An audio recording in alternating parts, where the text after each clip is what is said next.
બાકી બધાને આવશે હો, કેમ કે આમાં ટાઈમ બહુ જશે. હવે જો પ્રશાંતે જે ક્વેશ્ચન લખ્યો છે ઓલરેડી આપણે ચર્ચા થઈ હતી કે કેવી રીતે લખવું, ખબર છે ને પ્રશાંત? એમાં જો સ્ત્રોત નહીં લખે, મેપિંગ નહીં, શાસકના નામ નહીં, એટલે તમે જે બેઝિક કન્ટેન્ટ ઇન્ટ્રો બનાવી રહ્યા છો એમાં જ સૌથી પહેલા તો ઓબ્જેક્ટિવિટી નો અભાવ છે. સેમ તારા અંદર તો આટલી બેઝિક બાબતો કેવી રીતે ભૂલી ગયા? પણ એ તો તમારે કમ્પાઇલ કરવું પડશે ને, અને એના માટે તો ઘરે પ્રેક્ટિસ કરીને અહીંયા આવવાનું. આમને એ પ્રોબ્લેમ નહીં આવ્યો કૃણાલભાઈને, જો બતાવું તને. એટલે તો આ પેપર સ્કેન કરાવીને મુકાય. શું લખી દીધું? સ્ત્રોત, સમયગાળો, શાસકના નામ લખી શકાય, પણ તો મેં એમને સજેશન આપ્યું જ છે, પૂછી દેજો કે વાક્યો પૂરા કરો. પણ કહેવાનો મિનિંગ છે કે એમનું કામ ઇઝીલી શું થશે, નીકળી જશે. તમે લોકો બહુ બધું ઇન્ટ્રો બાંધ્યું, એવું ને એવું ઇન્ટ્રો કોને વધારે બાંધ્યું છે. એટલે જ મેં આ પેપર મેં કીધું આજે કઈ ચાલે ના ચાલે એ મુદ્દો અલગ છે, પણ આજે એ શીખી લો કે આ પેપરમાં સ્કેન કેમ કરાવવું પડે. ખબર પડી. પછી જો પ્રશાંતે જે લખ્યું છે એમાં પહેલો જ ક્વેશ્ચન, આપણે પ્રશાંત ક્વેશ્ચન જે પૂછ્યો છે એ શું છે? વહીવટી ફેરફારો, અને તે શૈક્ષણિક, ધાર્મિક ને બધું જ અંદર નાખે છે. એટલે એ જો એક્ઝામમાં એટલું બધું તને નહીં અસર કરે, પણ આપણે અહીંયા સુધાર માટે છીએ એટલે હું તને કહી દઉં કે એટલે મેં માર્ક્સ કાપી નાખ. પણ બાકી બધા મુદ્દાઓ તો લખ્યા છે ઉચિત જ છે. ખબર પડી? જેવી રીતે તે આજે સામાજિક, કુદરતી એનો કોઈ મતલબ નતો. સંસદીય વ્યવસ્થા ચોથો, પાંચમો પોઈન્ટ તારો બરોબર છે, પહેલો પોઈન્ટ એ બરોબર છે. ચલ બીજો એ કન્સિડર કરી લઈએ અને ચોથો કન્સિડર કરી લઈએ, પણ એના સિવાયનું તો તારે ઘણું બધું શું કરવું પડશે. અને આપણા ક્વેશ્ચન લખાયો હતો અને મેં એટલે તને આખો આન્સર જ કહ્યો. કારોબારી, ધારાકીય, આ બધા મુદ્દાઓ ઉપર કામ કરે તો એ તને યાદ આવી ગયું હોત. એટલે આ એક ક્વેશ્ચન ના અંદર ઇન્ટરપ્રિટેશનમાં શું થઈ ગઈ? મિસ્ટેક. સેમ કોને થયું? તે લખ્યો છે ને તે પરફેક્ટ જ લખ્યો છે, પણ તે ફેક્ટ્સમાં શું કરી નાખી? જે રીતે અહીંયા તો તે 4 લખ્યું, પણ અહીંયા શું કરી દીધું? 3 કરી નાખ્યું. પછી સમસ્યા શું છે? તે એક્ઝામ્પલ એકેમાંય નહીં આપે. તું લખી રહ્યો છે 1909, 1919, 1935, 1935 કેમ નહીં લખ્યું? અને આ લખે છે તો તું એ તો લખી રહ્યો છે કે ધારાસભા બની, પણ એ ધારાસભાના નામ વગર એ તથ્ય પૂરું નહીં થાય. એટલે આના અંદર ફક્ત સબ્જેક્ટિવિટી જ છે, આમાં શું નહીં સાબિત નહીં થાય. અને સેમ મુદ્દો અહીંયા આવ્યા છે, દરેક જગ્યાએ તારા આ પ્રોબ્લેમ આવે, કોઈ જગ્યાએ સાબિત નહીં થતો. આ તો મેં ભાઈ દયા કરીને કેટલા મૂકી દીધા કે ભાઈ ચલો વિદ્યાર્થીએ પ્રેઝન્ટેશન સારું કર્યું તો નાખી દે. આમાં એ ખબર પડી જો વિભાગોના નામ નહીં લખ્યા તે. હવે જો એ જ સેન્સના અંદર જો વિભાગીય વ્યવસ્થા શું લખી દીધું? તો જો ફેક્ટ્સ નો ઉપયોગ પૂરેપૂરો કરે, ખબર પડે છે ક્યાં માર્ક્સ કટ થઈ રહ્યા છે. એટલે અને તે સેમ જ કર્યું છે, ઉપર છેલ્લું જ લખ્યું છે. એટલે એ બિલકુલ ના થવું જોઈએ આન્સર સેમ.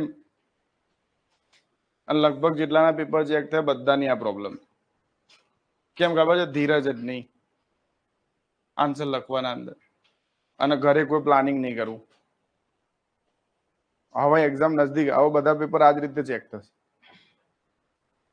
એટલે હવે ટાઈમ લઈને શાંતિ, આજે 6 કલાકમાં 4 પેપર 5 પેપર થયા, પણ સારી રીતે કર્યું. કેમ કે હવે ચેક કરવાની મજા એટલે આવશે કે આશા રાખીએ કન્ટેન્ટ તમને હવે શું છે ખબર જ છે, એટલે હવે કન્ટેન્ટ પ્રમાણે ચેક થશે. તો આ પછી જો તમે આ મેપિંગ નહીં કરી રહ્યા બરાબર, ટુ ધ પોઈન્ટ લખવાનું છે. એટલે હવે જે તમે મથાળું મારી મારીને આખું ભરી નાખો છો ઇન્ટ્રોમાં, એ મેં એટલે લખ્યું છે એકાદ સજેશનમાં કે ભાઈ ઇન્ટ્રો 2 લાઈનનું કરી નાખો. જ્યારે તમારા જોડે કન્ટેન્ટ ટુ મચ છે તો પછી ઇન્ટ્રો તમે 10-10 લાઈનનું શું કરવા લખી રહ્યા બરાબર. તો એ સુધારવાની બિલકુલ જરૂર પડશે તમારે. પછી તે શું કર્યું હર્ષદ? વિશેષતાઓ લખી દીધી મુગલ સામ્રાજ્યની, મેઇન વિશેષતાઓ તો લખતો નહીં, મનસબદારી, જાગીરદારી, પણ સ્પેસ મેનેજમેન્ટના અંદર તે આ ચાર્ટ દોરવાની જરૂર જ નથી. તો પછી આ સ્પેસ તારી અડધી એમાં કપાઈ ગઈ. એના કરતા તો શું કર, આ ચાર્ટના જગ્યા એને લખી દીધું હોત તો કદાચ આ બધી વિશેષતાઓ વગેરેમાં તે ક્યાંક શું કર્યું હોત, અથવા એ રીતે ના લખીશ તો એટલીસ્ટ ઉપર ચાર્ટ દોરીને પહેલા વિશેષતાઓ બતાવી દે. જેવી રીતે તે એક ક્વેશ્ચનમાં કર્યું છે, કયો ખબર છે? યુએનઓ ની 8 વિશેષતાઓમાં સુશાસનમાં. તો પહેલા એટલીસ્ટ શું કરી દે, તું એ તો એક્ઝામિનર ને બતાવી દે તને 8-10 વિશેષતાઓ શું છે ખબર છે, પછી એમાંથી કોઈ પણ 3-4 મહત્વની હોય એને શું કરી દે, એક્સપ્લેન કરી દે, તો એ કામ ચાલી જશે. જે રીતે આમને બધી તો નહીં કરી હોય, પણ આમને લગભગ ટૂંકમાં લખ્યું છે એટલે કામ થઈ ગયું. જો બાદશાહ, મંત્રી પરિષદ, વિભાગીય વ્યવસ્થા, તે તો એ અલગ નહીં કર્યું. પછી જો સુબેદાર, દીવાન, ફોજદાર, બસ એમને એટલું બતાવી દીધું કે મને ખબર છે. એમને પૂરું છાપવાનો ટ્રાય નહીં કરે. બરાબર. પછી જો સ્થાનીય સ્વશાસને લખ્યું, તે તો એ નહીં લખ્યું, તે સીધું ન્યાયપાલિકા લખી દીધું. મનસબદારી લખી દીધું, જાગીરદારી લખી દીધું. અંદર ખબર ને તમને એક્ઝામમાં બહુ કન્ટેન્ટ નો ફરક નહીં પડે, એટલીસ્ટ સબટાઇટલ મળી ગયા ને એમને બહુ થઈ ગયું. ધાર્મિક વ્યવસ્થા, ન્યાયિક વ્યવસ્થા, એમને જો કન્ક્લુઝન ઉપર ભાન નહીં આપે. કેમ કે ક્વેશ્ચન ની માંગ કન્ક્લુઝન વાળી છે જ નહીં. લખ્યું છે તો જણાવો. અને આ તો પહેલા જ ચલાવી દીધું તું જણાવવામાં આન્સર કેવી રીતે લખવાનો. એટલે આ આન્સર મને બહુ વેલિડ લાગ્યો. બરાબર. પણ એમને મેં સજેશન આપ્યું જ છે કે ભાઈ સેન્ટેન્સ શું કરો, પાછળ એટલીસ્ટ છે આવે ને એવું કોઈ સેન્ટેન્સ બનાવો. મેપ એટલે આપણે નતો દોરાયો મુગલ પ્રશાસનનો. હા બસ ખબર છે, મેં બધું દોરાયો હતો, પણ એમાં આને ભૂલ કરી. જે રીતે જો તે શું ભૂલ કરી છે અહીંયા, આવી ભૂલો ના કરતા. ઓલરેડી તે 3 લાઈનો આમાં બગાડી કે મુગલ સામ્રાજ્ય ઉત્તરમાં અહીંયા છે, દક્ષિણમાં અહીંયા છે, તો ઓલરેડી તું મેપ દોરે છે, પછી લખવાની જરૂર જ નહીં. ખબર ક્યાંક આ તો વાક્યનું શું થઈ ગયું, તો પછી મેપ ના દોરે, અને મેપ દોરે છે તો આ લખીશ ને. આના કારણે તારે 3 લાઈન ઘટી ગઈ એટલે એકાદ વિશેષતા કદાચ સેટ થઈ જાય. પછી વિશેષતાઓને બહુ એક્સપ્લેન અંદર ના કરશો. એ કોને કર્યું છે? પ્રાચીએ.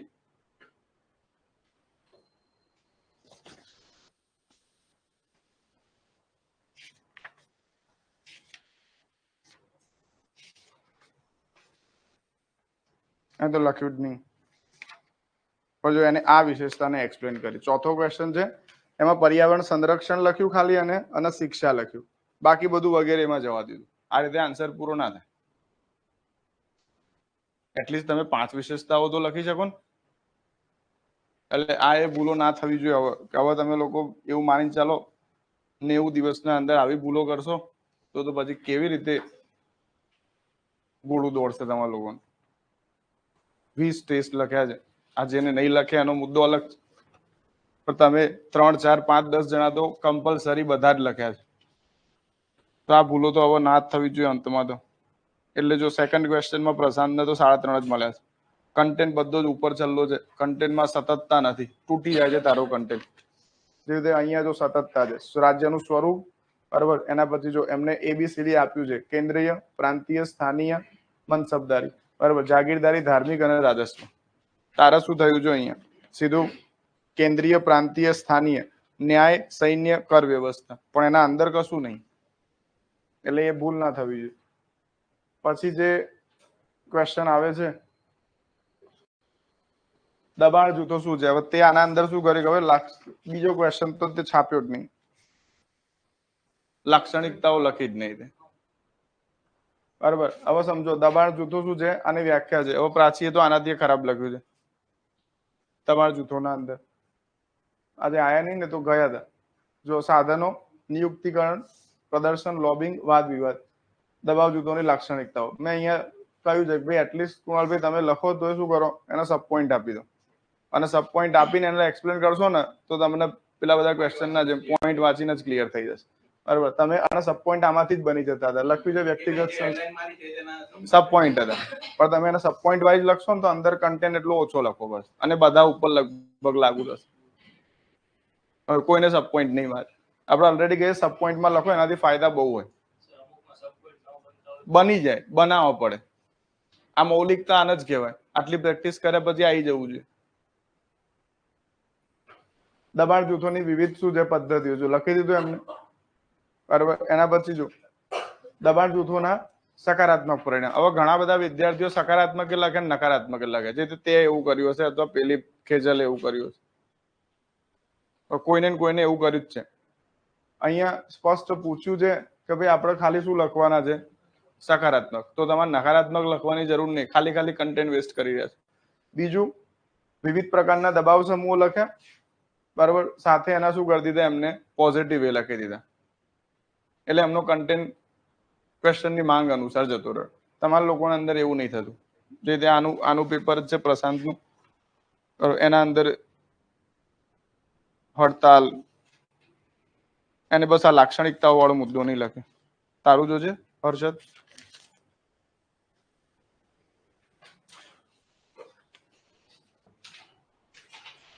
પછી એક ભૂલ જે આમાં જોવા મળી હતી,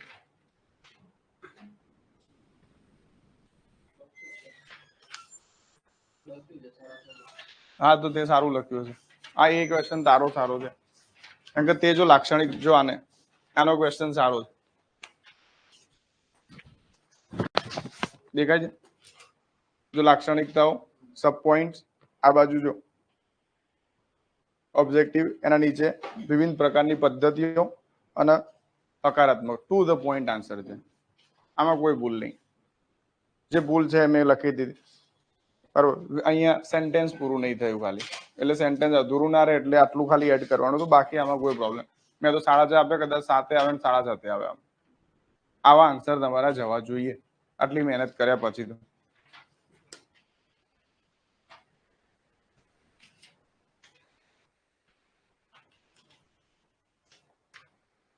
ભાઈ તમારે આ શબ્દોની જોડણી ઉપર થોડું જોવું પડશે. તમે ફાસ્ટ લખો છો ને એટલે અમુક શબ્દો વંચાશે નહીં. આધુનિક કલ્યાણકારી રાષ્ટ્રોમાં નાગરિકોના લાભ માટે મારા ખ્યાલથી આ જ લખવા માંગતા હશો, તો જોઈ લેજો, તમને ખુદને નહીં વંચાય, બરાબર. અને એવું ને એવું આ મૌલિકતા સારી વાપરી છે એમને, તમે ખુદ જોઈ લો. આધુનિક કલ્યાણકારી રાષ્ટ્રોમાં નાગરિકોના લાભ માટે જાહેર સેવાઓનું વિતરણ કરવું એ રાજ્યની પ્રાથમિક કાર્ય અથવા ફરજ છે, પરંતુ 21મી સદીમાં આટલી વિશાળ જનસંખ્યા, ધર્મ, જાતિ, સંસ્કૃતિ વૈવિધ્ય ધરાવતા રાષ્ટ્રોમાં પાછું લેવાના સેવાના વિતરણમાં રાજ્ય દ્વારા સૌને સમાન ન્યાય આપવો મુશ્કેલ થાય છે. તેથી જનતા અને રાજ્યની જોડતી કડીના રૂપમાં નાગરિક સમાજ અને, બરાબર, NGO, બિન સરકારી સંગઠનની ભૂમિકા પ્રસ્તુત થઈ છે. હવે જો જાહેર, હવે ક્વેશ્ચન શું છે સમજો. શું નાગરિક સમાજ અને બિન સરકારી સંસ્થાઓ સામાન્ય નાગરિકના લાભ માટે જાહેર સેવા વિતરણનું વૈકલ્પિક મોડેલ પ્રસ્તુત કરી શકે છે? આ વૈકલ્પિક મોડેલના પડકારોની ચર્ચા કરો. ક્વેશ્ચન શું માંગે છે? વૈકલ્પિક મોડેલ પ્રસ્તુત કરે છે તો તમારે લખવાનું છે કે કેવી રીતે આપે છે. તમારે વિશેષતાઓ નહીં લખવાની, આમ વિશેષતાઓ નહીં લખવાની, કેવી રીતે આપે છે. રાજ્ય અને જનતા સાથે શું છે, જોડતી કરી છે, લગભગ આને તે સારું જ લખ્યું છે, બરાબર. એના પછી નીતિ નિર્માણ, અમલીકરણ, મૂલ્યાંકનમાં માહિતી ઉપલબ્ધ કરાવે છે. એના પછી, બરાબર, જન જાગૃતતા લાવવાના અંદર શું છે, મહત્વપૂર્ણ ભૂમિકા છે. આવી ગયું RTI, સોશિયલ ઓડિટિંગ અને ભ્રષ્ટાચારને રોકે છે. તો જો તમે લોકોએ શું લખ્યું છે, વિશેષતાઓ. પણ આ ક્વેશ્ચન શેની માંગ કરે છે કે શું જોડતી કડી છે કે નહીં, એટલે તમારું ઇન્ટરપ્રિટેશન શું થઈ ગયું, ખામી વાળું થઈ ગયું આના અંદર. અને પછી જો પડકારો, પરિવારવાદ, જૂથવાદ, હિત સંઘર્ષ, બરાબર, 3F, ફંડ, ફંક્શન એન્ડ, શું લખ્યું છે, અને નાગરિક સમાજની ભૂમિકા. એમાં IBC, BA જેવી સંસ્થાઓ, આમ કન્ક્લુઝન મારી દીધું. બધાના ક્વેશ્ચન જયારે આવે ને તો ચેક કરી લેજો આ પ્રમાણે. એમને સમજો, એમને શું છે કે 9 લીટીના અંદર બધું સબ પોઈન્ટમાં જ લખે છે, જ્યારે કે દરેક વિદ્યાર્થીની શું હોય, લખવાની પદ્ધતિ અલગ હોય. જે રીતે આ પૂરેપૂરા સ્ટેટમેન્ટ લખે છે, આ એ પૂરેપૂરા લખે છે, એટલે તથા અને તે છે કે પરંતુના અંદર એમનું જતું રહે. આમને ફાયદો છે કે સબ પોઈન્ટના અંદર બધું જ વાક્યાંશ પૂરું કરી નાખે છે, એટલે એમને સ્પેસ વધી જાય. અને એટલે તમે આમના જેવું ના કરી શકો, કેમ કે એમની ખુદની મૌલિકતા છે. એ એમને ખુદ ડેવલપ કરી હશે, એમને ખુદનો વિષય છે. આની પોતાની મૌલિકતા છે કે ગમે તે કરીને ચાર્ટના અંદર બધું ખેંચી નાખે.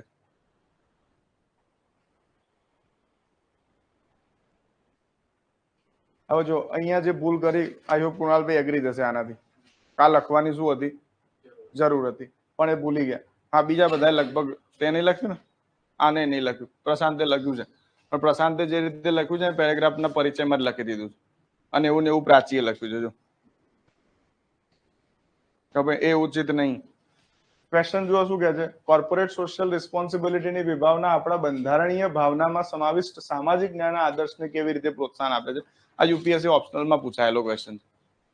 તમે સર્ચ મારશો ને આના સ્ટેટમેન્ટ તો તમને મળી જશે સીધે સીધું. 22 કે લગભગ 21 માં જ પૂછાયો છે આ ક્વેશ્ચન.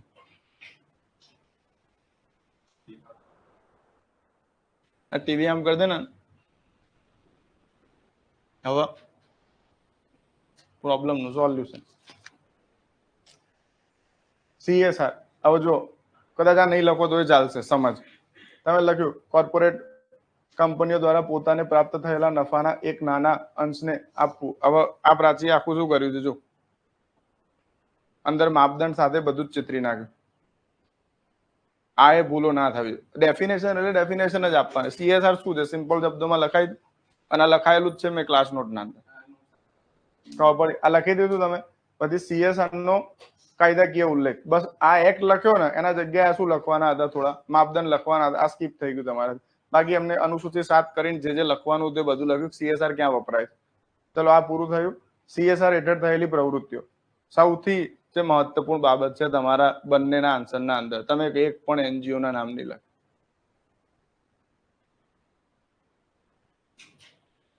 એવું થયું છે. અને બંધારણ જોડે એટલે સમજો તે એ નહીં કર્યું. હા, તે એ નહીં કર્યું. બધાના પેપર યાદ નહીં રહે, પણ બંધારણ જોડે તે કનેક્ટ નહીં કર્યું. અને સેમ આનું એવું જ થયું છે. અને લખ્યું છે તો બંધારણની વિભાવના સાથે શું કરો, સામાજિક ન્યાય પર ચર્ચા કરો. એટલે અહીંયા જો આમને કેવી રીતે કનેક્ટ કર્યું, આ તો મેં લખાયું હતું નીટ વાળું તો બરાબર. હા એટલે અને સીધું જો શું કરી દીધું 46 જોડે. અહીંયા કદાચ 46 ના જગ્યાએ 45 લખ્યું હોત તો એ કામ થઈ જાય. કારણ કે શિક્ષણ ઉપર આ કમ્પ્યુટર ક્ષેત્રના અંદર ખબર પડી. એના પછી જો પર્યાવરણ સંરક્ષણ, ક્લાઇમેટ ચેન્જ બરાબર, સીધું લખી દીધું 48.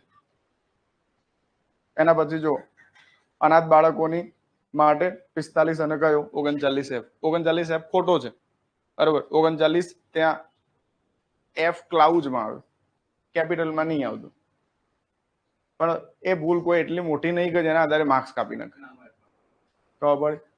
અને એ જ રીતે આ શું લખ્યું છે,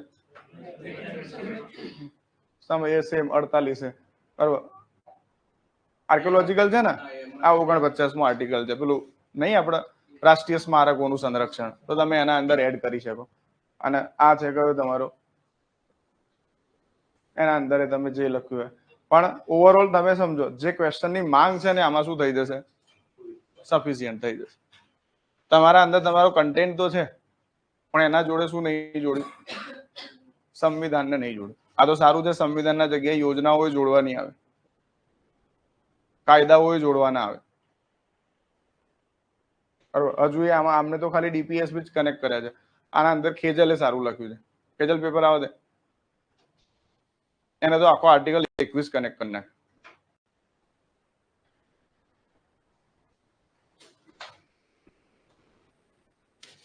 જો એને લખ્યું છે અનુચ્છેદ 21, અનુચ્છેદ 39C ખબર. એને બે જ લખ્યા છે, પણ એને ઓવરઓલ ખેજલને શું છે મેઇન્સ નથી, પણ તેમ છતાં એને ક્વેશ્ચન ઇન્ટરપ્રિટેડ સારો કરી લીધો.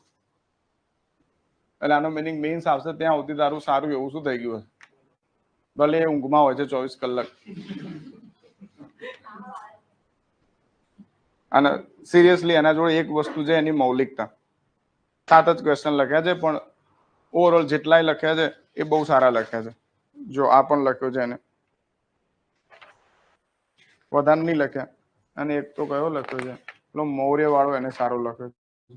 આ નાગરિક અધિકાર પત્રમાં એને આ ક્વેશ્ચન લખ્યો, પણ એને શું બહુ દોઢ ડાઈ થઈ ગઈ. મુગલે તુલના કરીને પૂછ્યું તું ખાલી કયું, પણ એના તો શું પેપર નહીં એટલે ચાલે. તો એટલે અત્યારથી લખે તો 2-5 વર્ષે તારી મેઇન્સ આવશે ત્યાં સુધી તેનો વાંધો નહીં આવે. એના પછી જો લે પ્રશાંત પેપર.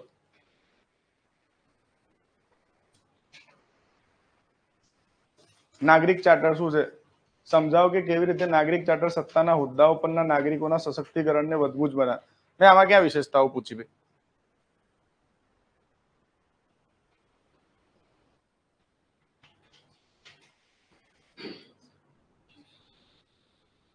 છે એવું લાગે છે મેં એવું પૂછ્યું અને વિશેષતાઓ કાયદાની જોગવાઈઓ જણાવો એવું કઈ?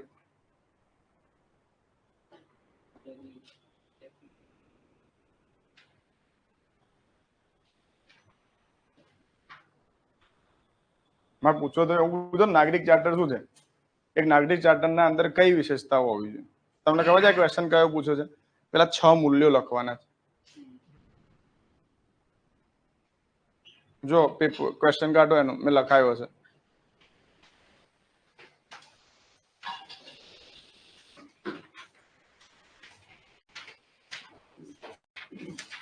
આના તમે સર્ચ માર લેજો. આ બધા ક્વેશ્ચન યુપીએસસી ના છે. પેપર તો ભલે પત્યું નહીં. મેઇન મુદ્દો શું છે? એક્ઝામમાં આટલું નહીં આવવાનું.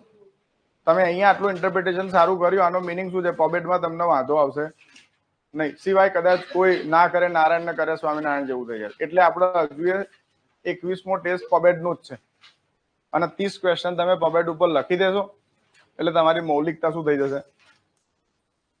હા, પેપર હજુ બાકી જશે. થઈ જશે ચેક તો. આજે રાત્રે જઈને મારે એ જ કરવાનું છે.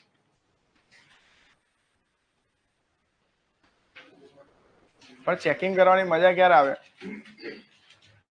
કન્ટેન્ટ વિદ્યાર્થી જોડે પડ્યો હોય પછી લખે અને પછી એમાંથી કઈ અત્યાર સુધી તમે લોકો શું લખતા હતા? બંધારણ એટલે શું, લાક્ષણ. આ તો કે ચેક કરવાનો વિષય. એ તો તમને લોકોને એમને પ્રેરિત કરી લીધા. હવે જોઈશું કેટલા લોકો માર્ક્સ લાવશે 30-40 ઉપર.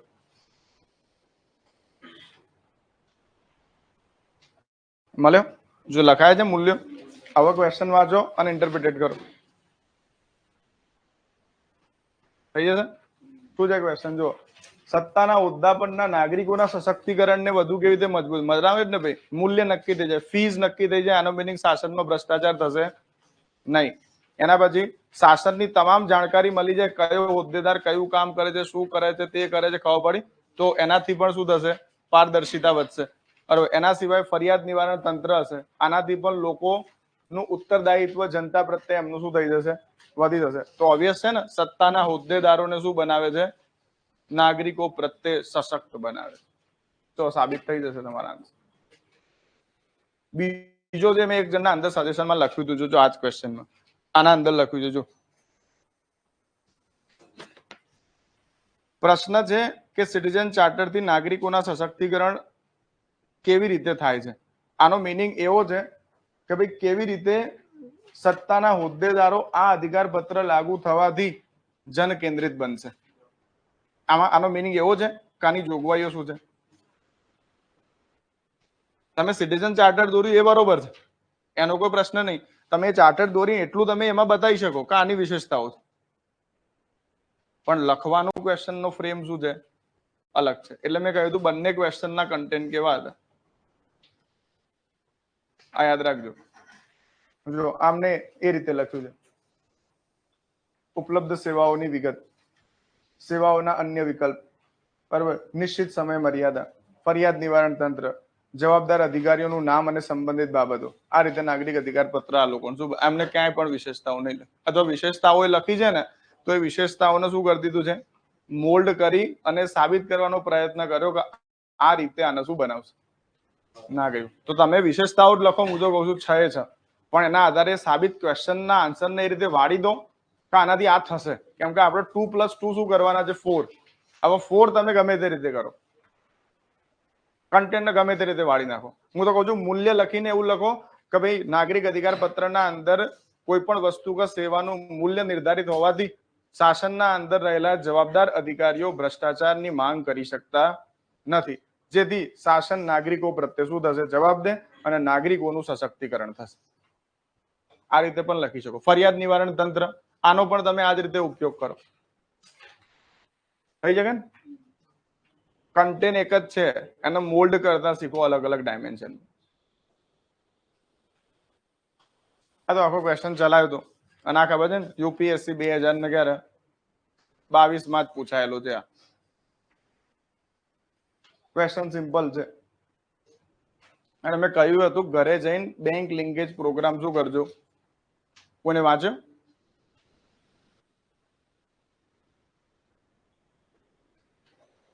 મેં મારાથી થતો તો એટલો 50 શબ્દમાં તો લખાયો હતો, પણ એના સિવાય મેં કહ્યું હતું તમે એક વખત શું કરજો, કારણ કે 66 કે 67 પેજ છે, બધા તો પોસિબલ નતું ચલાવવું, એટલે મેં જાણી જોઈને જ પૂછ્યો, કેમ કે કદાચ યુપીએસસી આ જ વર્ષે આને શું કરી નાખે, જીપીએસસી કદાચ રિપીટ કરી નાખે થોડું બદલીને, તો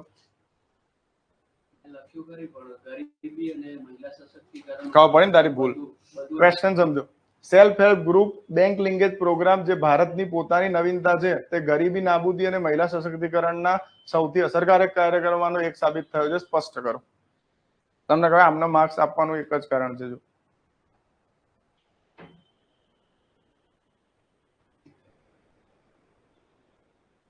સ્પેસિફિક કરી નાખ્યું અમને, એક કયું અને બીજું કયું.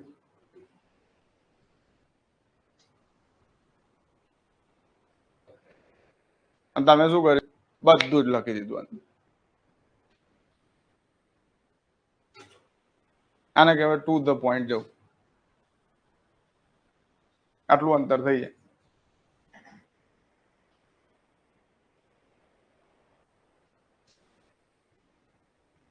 એટલે મેં લખ્યું છે, જો હવે ફેંકવાના વિચારો પૂર્ણ રૂપે શું થઈ ગયા છે, મુક્ત થઈ ગયા. કદાચ હવે કુણાલભાઈ કંઈ પણ ઇન્ટરપ્રિટેટ કરીને શું કરશે, વેસ્ટ માંથી બેસ્ટ બનાવે, એટલે એના બિચારા આખું કન્ટેન્ટ આપી દો, બાકી જોઈ લઈશ. પણ એ કન્ટેન્ટ નો પ્રયોગ કરવા માટે આ પ્રેક્ટિસ કરવી પડે, અને આ પ્રેક્ટિસ થી જ ખબર પડશે એકની ઇન્ફોર્મેશન બીજામાં કેવી રીતે શું થશે, યુઝ થશે. નહીં તો પ્રોબ્લેમ છે. તો આ પ્રોગ્રામ ખાલી આમાં આ બધી સારી. હવે જો એમને શું કર્યું છે, ડેટા લખ્યા, હવે સાચા છે કે નહીં તો એમને નહીં ખબર ને મને નહીં ખબર, કોઈ મતલબ નહીં. તમને ખબર છે એક્ઝામના અંદર આનો બહુ ખબર પડી. યોજનાઓ લખી, વર્લ્ડ બેંકની રિપોર્ટ ચિપકાઈ દીધી. આનો મિનિંગ એમને પૂરેપૂરું અનુસરણ કર્યું છે ફેંકવાનું. તો પણ મુદ્દામાં કોઈ ખામી છે નહીં, કેમ કે એટલીસ્ટ કોઈ ચેક નહીં કરવાનું વર્લ્ડ બેંકે શું કહ્યું હતું. ચેક ના જોડે એટલો ટાઈમ નહીં, ગૂગલ તમારા માટે સ્પેશિયલ કરીને શું કરે, ચેક કરે. અને એમાં એને મળે તો ખરું. કુણાલભાઈ એવું નહીં લખ્યું રિપોર્ટમાં કયા વર્ષમાં હતી.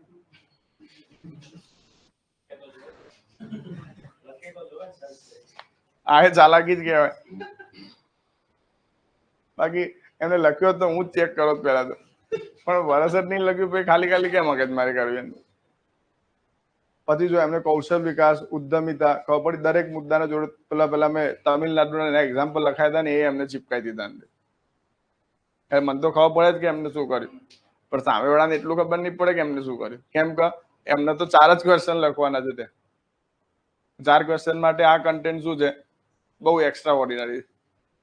કે તમે દરેક નામ સાથે શું કરી દીધું એમને, તે ગરીબીમાં લખ્યું હતું. જો તમિલનાડુનો કાર્યક્રમ લખી દીધો જે મેં તમને લખાયો હતો, ખબર પડી. એ જ રીતે મહિલાઓમાં લખ્યું તો એમને મહિલાઓના અંદર જો નાણાકીય સમાવેશન લિંક સમાજતા SGD 5 જોડે જોડ નાખ્યું. તમે લોકો SGD જોડે નહીં જોડતા. મેં કહ્યું તો હતું કે આન્સર ઉચ્ચ કોટીનો જવો જોઈએ.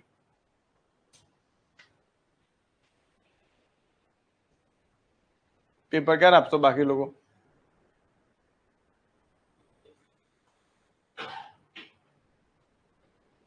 કેટલા લોકોનું બાકી છે? કાલે પેપર ઘરે લખી લાવો, જ્યાંથી લાવો. અડધું એટલે 3 કલાકમાં આપણે સેટિંગ કરવાનું છે. 2-2 કલાકના ભાગ નહીં આપતા ત્યાં લોકો. આજે ઇથિક્સ ચાલ્યું, બસ અઠવાડિયામાં પૂરું કરાવી દઈશ. હા તો ઓગસ્ટમાં પછી એમાં આમાં મારા હવે પેરેલલ હિસ્ટ્રી ચાલશે, અને કાલ તો તમારે એક એસે લેક્ચર છે. ફેંકવાનું છે ઇથિક્સમાં તો કઈ નહીં લે. જો આંધ્રપ્રદેશનું એક્ઝામ્પલ લખ્યું, એટલે આ પેપર મેં ખુદ સ્કેન કરાવીને મેં કીધું આજે અમને બતાવવું પડશે કે શું ભૂલો છે. મૌર્ય સામ્રાજ્યના વહીવટી માળખાની ભારતીય શાસન પર નોંધપાત્ર અને કાયમી અસર છે. ટિપ્પણી કરો. મૌર્ય પ્રશાસન જો સેમ કરી દીધું એમને સમય, તમે લોકોએ સ્ત્રોત જ નહીં લખે, હે ને? અને રાજાનું નામ તો જોવાનું જ નહીં, મેપે નહીં દોર્યો, મેપ તો આમને નહીં દોર્યો. સમયમાં 185 જગ્યાએ 87 BC આવશે. શાસકોના નામ, 3 મુદ્દા ક્લિયર થઈ ગયા. ખાલી એમને બાજુમાં ક્યાંક મેપ દોર્યો તો કામ થઈ જાય.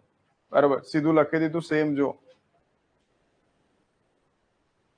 હવે અહીંયા જે હર્ષદે લખ્યું છે એ સીધું સ્ટીરિયોટાઇપ લખી દીધું, સીધું ઉપર નીચે તુલના કરી નાખી.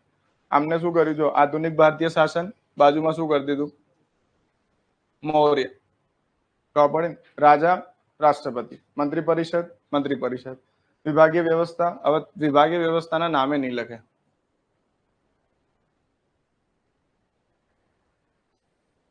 બે ચાર તો નામ લખવા જોઈએ ને. કોઈને તો નહીં જ લખ્યા. કોને નહીં લખ્યા? ત્યાં નહીં લખે ને. બધાનું યાદ નહીં, પણ જેટલું દિમાગમાં.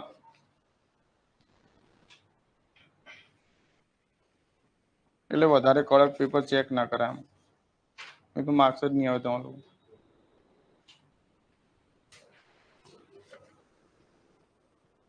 ચાલો જો હવે કરી શકાય, કેમ કે હું માની ચાલીશ કે તમારા લોકોનું એક શું છે લેવલ છે, પણ લાગતું નહીં હજુ કરવું જોઈએ. તો કરવું પડશે.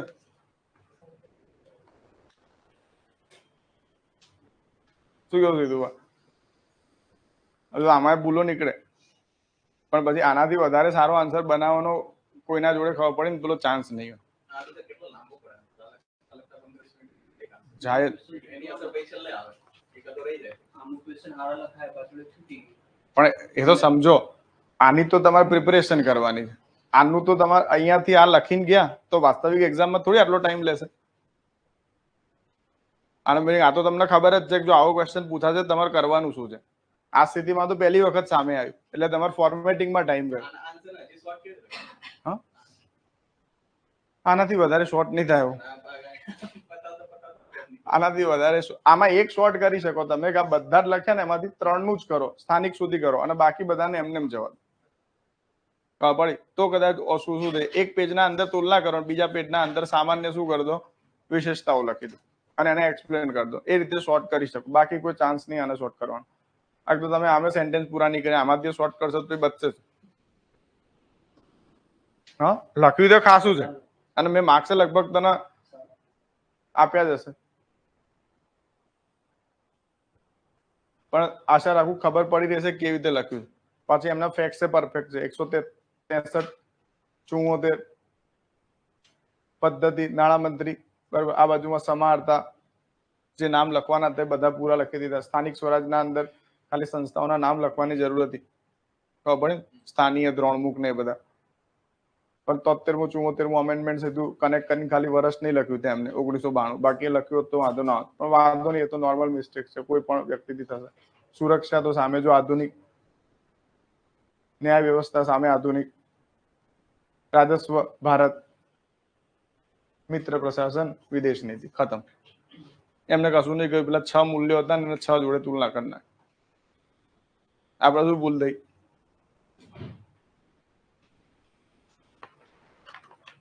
સિલેક્ટ ખાલી 299, 293 થશે. શ્રી બધું પેપર ચેક નહીં થયું. 9 ક્વેશ્ચન લખ્યા છે. ક્યારે કરશો? 20 ટેસ્ટ આપ્યા પછી 9 લખો ને તો ઢાંકણી પણ લઈને શું કરવું છે? 7 જ છે ને ક્વેશ્ચન? ના, તે તો લખ્યું જ નહીં પેપર. આજે તમારી વાત છે ઉપર. ભારતમાં નાગરિક સેવાઓના ઐતિહાસિક વિકાસનું કાલક્રમિક ક્રમમાં વર્ણન કરીને ભારતીય લોકશાહીમાં નાગરિક સેવાની ભૂમિકા સમજાવો. પ્રશાંત, કેવી રીતે લખ્યું છે તે? સ્ટીરિયોટાઇપ. આવો જો,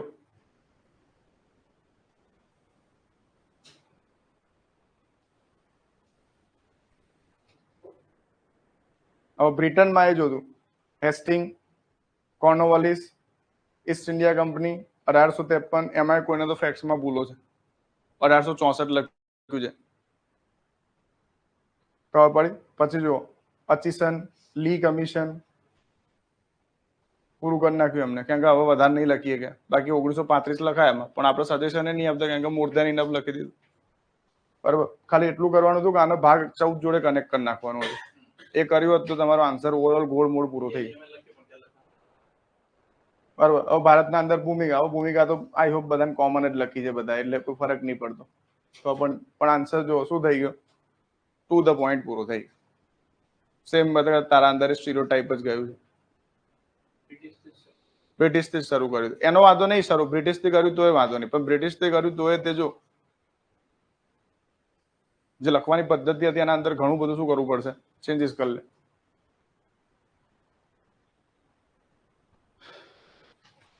રાજ્ય અને નાગરિક સમાજ વચ્ચેની ક્રિયા પ્રક્રિયા અત્યાર સુધી મહદઅંશે ઉપેક્ષિત રહી છે, ખાસ કરીને વિકાસશીલ દેશોમાં. તપાસ કરો. આ યુપીએસસી ઓપ્શનલ નો ક્વેશ્ચન છે. તમે આ બધા જ ક્વેશ્ચન આમના આમ શું કરશો, ખાલી ગૂગલમાં નાખશો ને તરત તમને આન્સરો શું થઈ જશે, મળી જ જશે. ક્વેશ્ચન શું કહેવા માંગે છે, ચલો બોલો.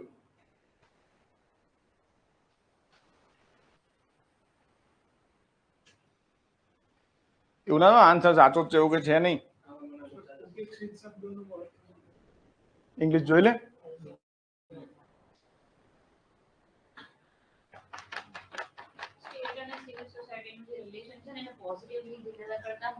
નેગેટિવલી લેવાયું છે. ઉપેક્ષિત એટલે એમના કામ એટલા બધા સારા નહીં રહ્યા કે જેટલું આપણે માનીને ચાલી રહ્યા છે. એટલે આ એક નેગેટિવ સેન્સમાં ક્વેશ્ચન પૂછાયો છે. એમાં કોઈને તો પોઝિટિવ લખ્યું છે.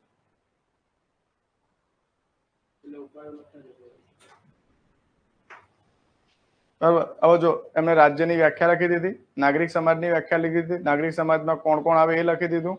હવે જો સીધું ઉપેક્ષિતતા, ઉપેક્ષિતતાના આધાર, કાયદાકીય પડકારો, કાયદાકીય પીઠબળનો અભાવ, અંદર લગભગ સાચું જ લખ્યું છે. નિયમનકારી સંસ્થાનો અભાવ, સંપ્રભુતા રાષ્ટ્રવાદ વિરોધી કાર્યવાહી. બરાબર. એના પછી એમને જો આઈબી ની રિપોર્ટ બધું ટાંક્યું છે જે મેં લખાઈ હતી તમને લોકોને. એના પછી આર્થિક રીતે નુકસાન, એના પછી નાણાંનો ગેરકાયદેસર શું છે ઉપયોગ, દબાવ સમૂહ તરીકે નીતિ પ્રભાવિત કરવી. આ બધા એવા કારણો છે જેના કારણે વિકાસશીલ દેશોના અંદર નાગરિક સમાજની સંસ્થાઓ એવા પ્રકારે સક્સેસફુલ નહીં રહી કે જે વિકસિત દેશોમાં રહી છે.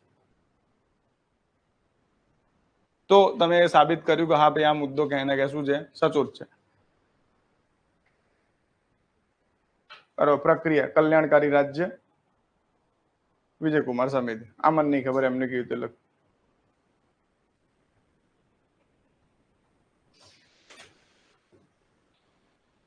આ ક્વેશ્ચન ને કઈ રીતે જુઓ છો તમે?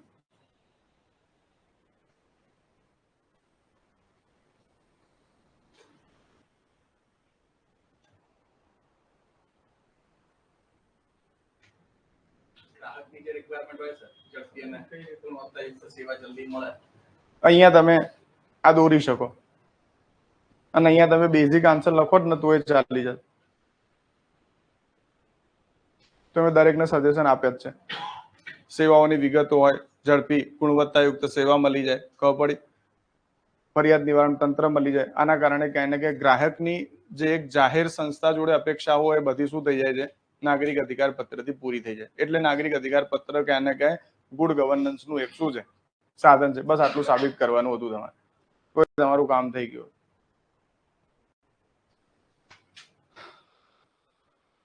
હવે આમાં બધા ફેંક્યું જ છે તો મને ખબર, પણ કહેવાનો મુદ્દો ખબર પડે ને. કશું નહીં તો 8 મુદ્દા તો લખવા હતા, એમાં 4-5 તો સાચા પડ્યા છે. લગભગ પ્રશાંતે લખ્યા છે, આને લખ્યા છે, આને લખ્યા છે. અમુક એક ક્વેશ્ચન ટીક કરી નાખ. એટલું બધું કરવાની જરૂર નથી. કયો ક્વેશ્ચન છે? નંબર કયો છે જો?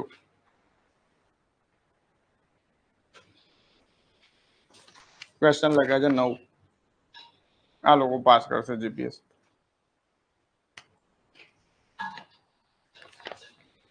બરાબર. એટલે મેં જો વાસ્તવિક જે છે ને 8 બધામાં નહીં લખ્યા, પણ આમના અંદર લખ્યા છે મેં. એમાં જો અમુક તો એમના સાચા જ હશે, અમુક જોઈ લેજો તમે કયા ખોટા છે, તો તમને આઈડિયા આવી જશે. બરાબર. બાકી જો સુશાસન એટલે શું, 8 સિદ્ધાંતો લખવાના હતા. પછી આ તો ક્વેશ્ચન મેં સિમ્પલ જ પૂછ્યો હતો. હવે આ તમે કર્યું ને, આ એક્સપ્લેન કરવાની મારા ખ્યાલથી જરૂર નથી, પણ એમને એક્સપ્લેન અલગ રીતે કર્યું છે. કાયદાનું શાસન છે તો એને કોન્સ્ટિટ્યુશનલી કનેક્ટ કરી નાખે. એટલે તમે એ રીતે લઈ લીધું છે. એટલે તમે મારા ખ્યાલથી ભારત સરકારના અલગથી પ્રયત્ન નહીં લખે, ખબર પડી. અને સૌથી સારી બાબત શું કરી, પડકાર અને જનતા તરફ 2 મુદ્દાઓને ક્લાસિફાય કરી નાખે. એટલે જો એમને અલગ રીતે વાપર્યું, જ્યારે કે તમે લોકોએ શું કર્યું, સેપરેટલી લખ્યું અને પછી ભારત સરકારના પ્રયત્ન લખ્યા. એમને આના અંદર જ ભારત સરકારના પ્રયત્નને શું કરી દીધા, ખેંચી નાખે. એટલે એમના બંને કામ થઈ ગયા. 8 પડકારો 8 વિશેષતાઓ બતાવી દીધી અને સાથે સાથે ભારત સરકારના શું કરી દીધા, એફર્ટ્સ બતાવી દીધા. એટલે એમને ઓછી સ્પેસના અંદર વધારે એક્સપ્લેન થઈ ગયું.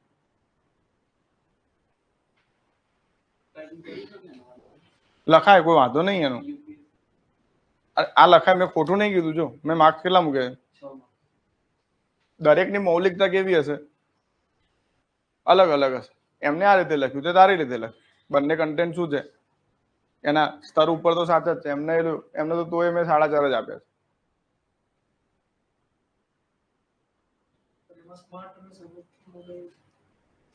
સુશાસન માટે જરૂરી જ છે. હવે સમજ, અમુક એ શું છે, એક જ મિનિટ, આ ક્વેશ્ચન, આ બેઝિક ક્વેશ્ચનો નહીં લખે. તે તો ચાલ કીધું કે પેપર છોડીને જતો રહેતો હતો. કેમ? આના પછી તે ઉપર છેલ્લો ક્વેશ્ચન લખ્યો છે. તો પહેલા જ સ્પીડ પકડો.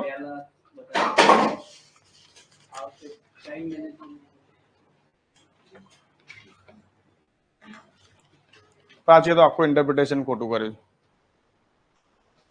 એને તો પેલા 4 દર્શન લખી દીધા.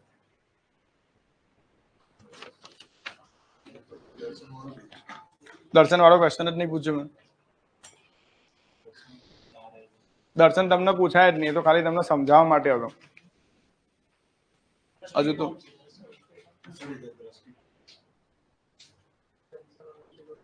હવે પૂછીશું મીન નો ગ્રુપ ને એ બધું તો ખબર પડે.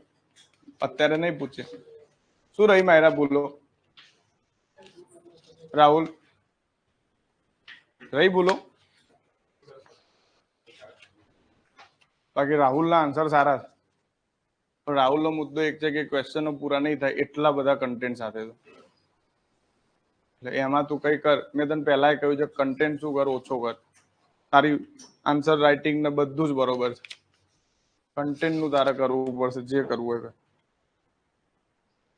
પ્રાચીનો પેપર પૂરું થાય એવું છે, તો પ્રાચીનો પ્રોબ્લેમ એક જ છે, ક્વેશ્ચન નું ઇન્ટરપ્રિટેશન. એક પેપર સારું રહ્યું ખાલી.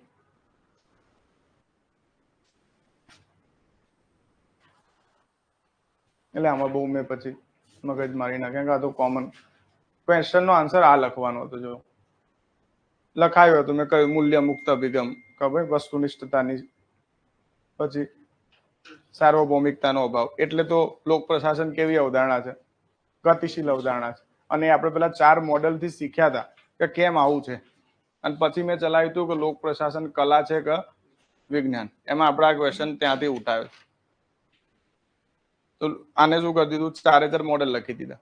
એનાથી સાબિત તો થઈ જશે, પણ એમાં બહુ ટાઈમ કન્ઝ્યુમિંગ પ્રોસેસ. જ્યારે કે અહીંયા ડાયરેક્ટ સાબિત થઈ જશે. તમે એની પોસ્ટ પ્રોબ ના આના અંદર ના લગાય. એ તો સાયન્ટિફિક અપ્રોચ છે. આપણે માનીને તો ચાલીએ છીએ કે આ એક ડાયનામિક કન્સેપ્ટ છે, તો પછી તમે સાયન્ટિફિકતાથી પ્રૂવ ના કરી શકો આને.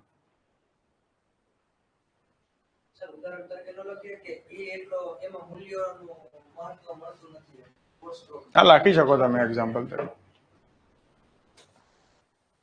શું ભૂલો લાગી?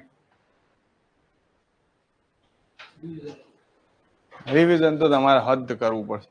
એમાં 4-5 લોકોએ તો તોય લખ્યું છે. એમને તો તોય હું તો કહું 5, 4.5, 5, 5.5 આવશે તોય 60, 65 પહોંચી જશે. જે લોકો નહીં લખતા એમને પુનર્વિચાર શું કરવો પડશે, કરવો જ પડશે. એટલે મેં તમને પહેલા જ કહ્યું હતું, તમારી કોમ્પિટિશન જો સારી રીતે ક્લાસ કરીને રિવિઝન કર્યું છે તો ફક્ત 500 લોકો જોડે છે. અને જો નહીં કર્યું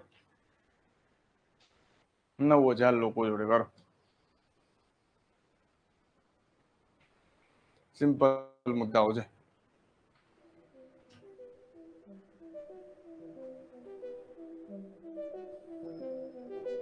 હવે પેપર ચેકિંગ કરવાની